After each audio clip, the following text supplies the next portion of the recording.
Hello दोस्तों, मैं पवन वर्मा आपके सामने एलआईसी की बहुत ही बढ़िया पॉलिसी आधारशिला टेबल नंबर 944 को लेकर आया हूँ।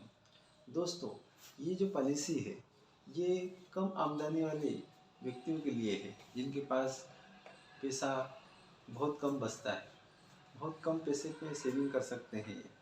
इस पॉलिसी को इसमें प्रवेश की जो आयु है वो 8 वर्ष और अधिकतम आयु इसमें 55 वर्ष, यानी कि 8 वर्ष के बालक से लगा करके हम इसे 55 वर्ष के बच्चे को दे सकते हैं। इस पॉलिसी को जब लिया जाता है तो इसे हम एक उदाहरण द्वारा समझते हैं।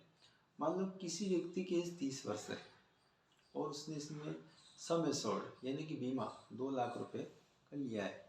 उसकी इसमें जो वार्षिक किस्त होती है वो वार्षिक किस्त लगभग 7,444 रुपये की समथिंग बैठेगी और उसने इसको 20 वर्ष से चलाना है।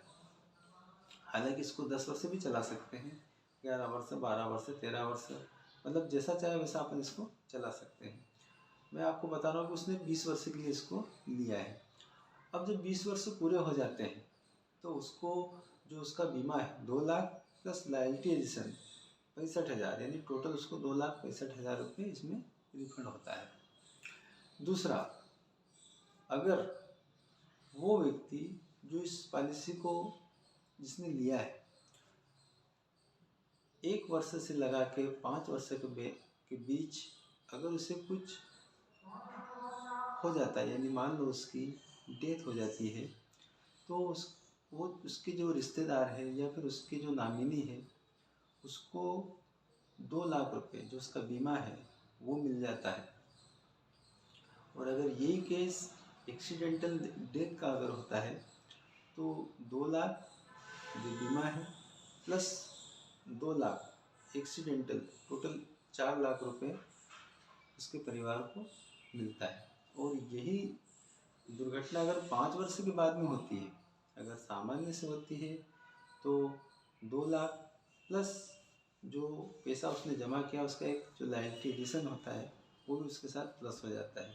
और अगर दुर्घटना में ये डेथ हो जाती है तो 2 लाख प्लस 2 लाख यानी 4 लाख और उसका जो लॉयल्टी एडिशन जो भी बनेगा वो उनको रिफंड हो जाता है। ठीक है दोस्तों, दूसरा इसमें क्या है कि इसमें लोन सुविधा भी है। अगर कस्टमर 3 साल तक रेगुलर इसमें प्रीमियम भरता है तो 3 वर्ष के बाद में उसको लोन एलआईसी देती है। दूसरा, इसमें अगर वो सरेंडर करना चाहे कि मान लो किसी कारणवश उसको पॉलिसी को आगे चला नहीं पा रहा है तो 3 वर्ष के बाद में उसको सरेंडर कर सकता है। पर सरेंडर करने से उसको लॉस होगा क्योंकि जितना पैसा उसने भरा है उससे कम एलआईसी उसको प्रदान करेगी।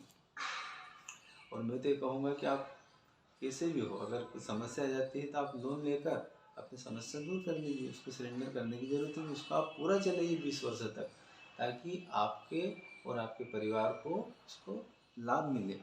दूसरा, अगर मान लो कोई कर्मचारी है जो इनकम टैक्स भरता है तो उसमें 80 सीसी की जो धारा होती है जो इनकम टैक्स के लिए है उसमें उसको छूट प्राप्त हो जाती है, मतलब उसको 10 डे में राहत मिल जाती है।